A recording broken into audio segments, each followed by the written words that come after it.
feeling good, like I should. Tuh, 2, 3. Assalamualaikum warahmatullahi wabarakatuh. Selamat pagi teman-teman semuanya. Apa kabar? Semoga selalu sehat dan selalu dalam lindungan Allah Subhanahu wa taala. Oke teman-teman, pagi ini saya dan kelompok saya ingin menerangkan materi IAD atau ilmu alamiah dasar. Sebelum saya memasuki pembahasan tersebut, izinkan saya untuk memperkenalkan diri terlebih dahulu bersama kelompok saya. Saya sendiri Brian Azur Ramadan, dan di sebelah kiri saya Egy Ismareta. dan di sebelah kanan saya Halo, saya Ratu Indra Ditya Anggreni. kami dari kelompok pertama ingin menerangkan materi ilmu alamiah dasar.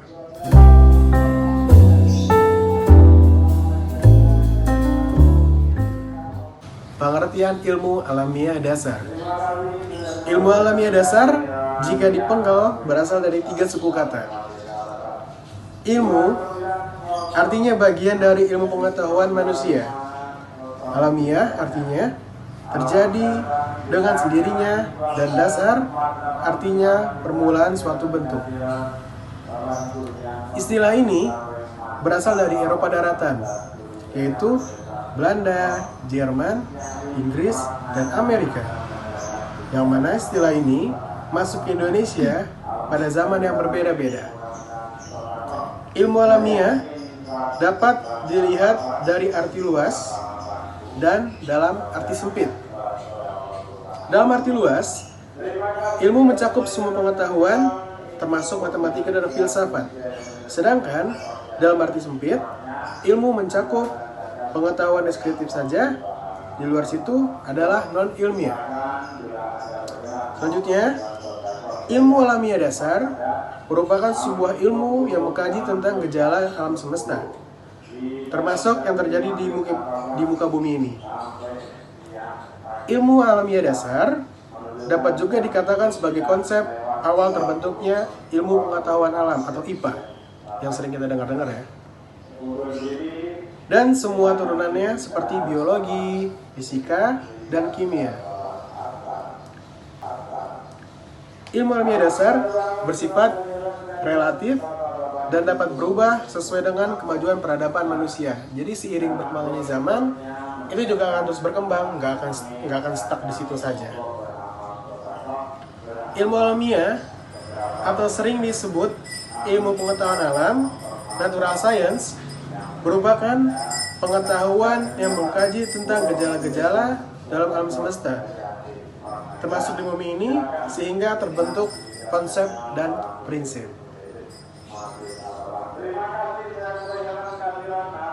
Ilmu alamiah dasar hanya mengkaji konsep-konsep dan prinsip-prinsip dasar yang esensial saja. Contohnya, yang pertama ada manusia, yang kedua ada mitos, yang ketiga lahirnya ilmu alamiah, dan yang keempat pembagian ilmu pengetahuan.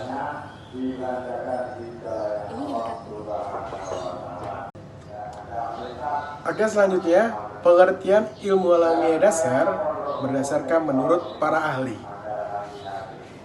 Yang pertama, menurut Fowler dalam bukunya Science in Education, ilmu alamiah atau biasa disebut IPA yaitu ilmu yang sistematis dan dirumuskan yang berhubungan dengan gejala-gejala kebendaan dan didasarkan terutama atas pengamatan dan induksi. Selanjutnya, pengertian menurut Haji Abu Ahmadi dan Supatmo dalam buku SAP Ilmu Alamiah Dasar atau yang sering disebut IPA, yaitu suatu pengetahuan teori yang diperoleh atau disusun dengan cara yang khas dan khusus, yaitu melakukan observasi, eksperimentasi, penyimpulan, penyusunan teori, dan observasi. Demikian seterusnya, kait-mengkait antara cara yang satu dengan cara yang lain. Selanjutnya, Menurut Mas Ferry Jasin, dalam bukunya yang berjudul Ilmu Alamiah Dasar yang diterbitkan oleh PT Raja Grafindo Persada,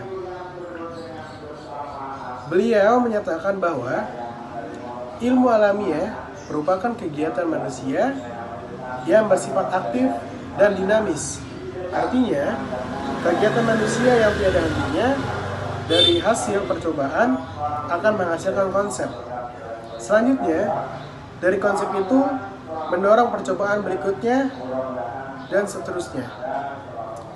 Untuk materi selanjutnya akan dibicarakan oleh Egi. Jadi aku akan membacakan pendidikan perlunya IAD. Dalam pelaksanaan pembelajaran ilmu alamiah dasar, peserta didik selama ini hanya mempelajari ilmu pengetahuan alam dalam bentuk abstrak dan menghafalkan konsep. Implementasi pembelajaran IAD di perguruan tinggi ternyata lebih berorientasi pada pemberdayaan kemampuan kognitif pada tingkat pemahaman peserta didik melalui paper test, sehingga kemampuan berpikir kritis menjadi rendah.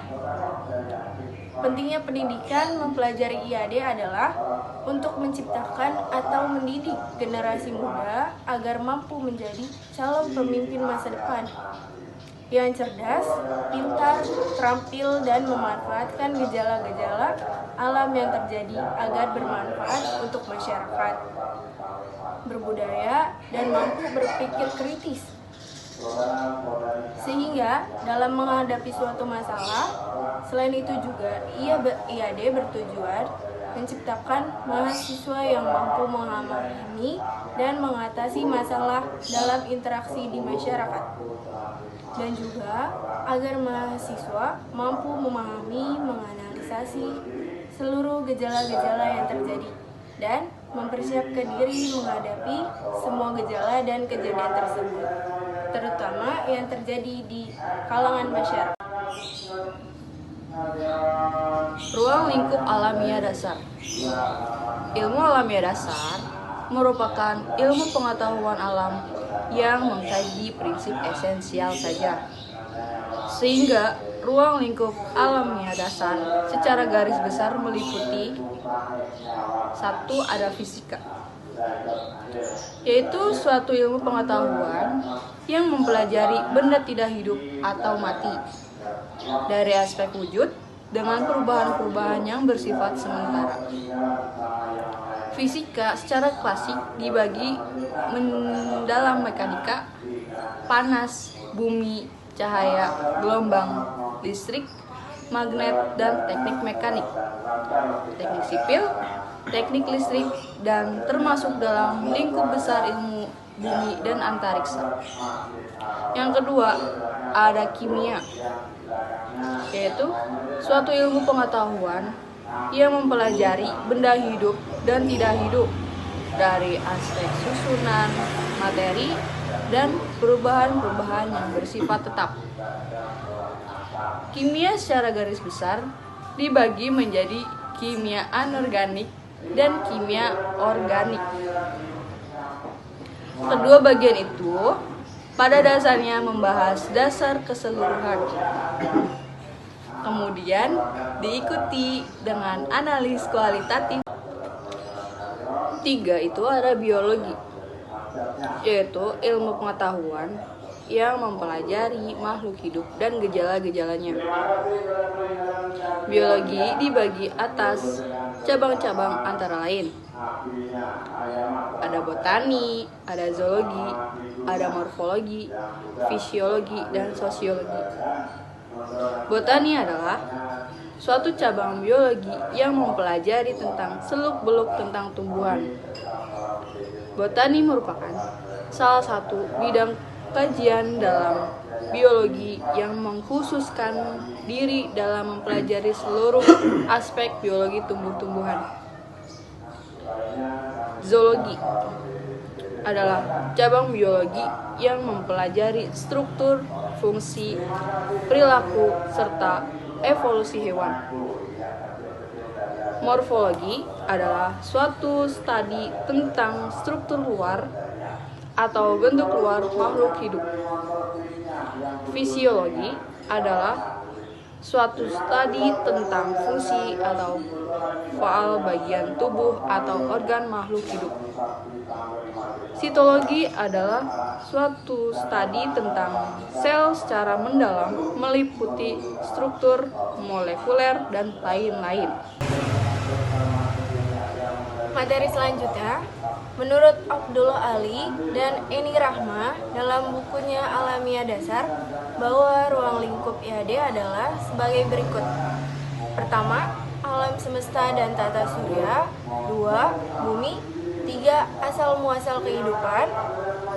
Selanjutnya, sedangkan menurut Haji Abu Ahmadi dan A. Supatmo mengelompokkan ruang lingkup IAD ke dalam 5 pokok bahasa, yaitu 1. Kelahiran alam semesta. 2. Masalah tata surya. 3. Bumi. 4. Asal mula kehidupan di bumi.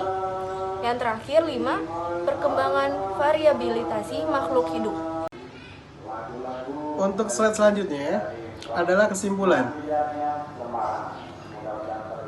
bahwa ilmu alamiah dasar atau basic natural science tidak hanya mengkaji gejala-gejala alam yang terjadi, namun ia juga mengkaji proses-proses alami yang ada di dalam alam, termasuk dalam diri manusia sebagai bagian dari alam semesta. Kurang lebihnya mohon maaf. Terima kasih. Assalamualaikum warahmatullahi wabarakatuh.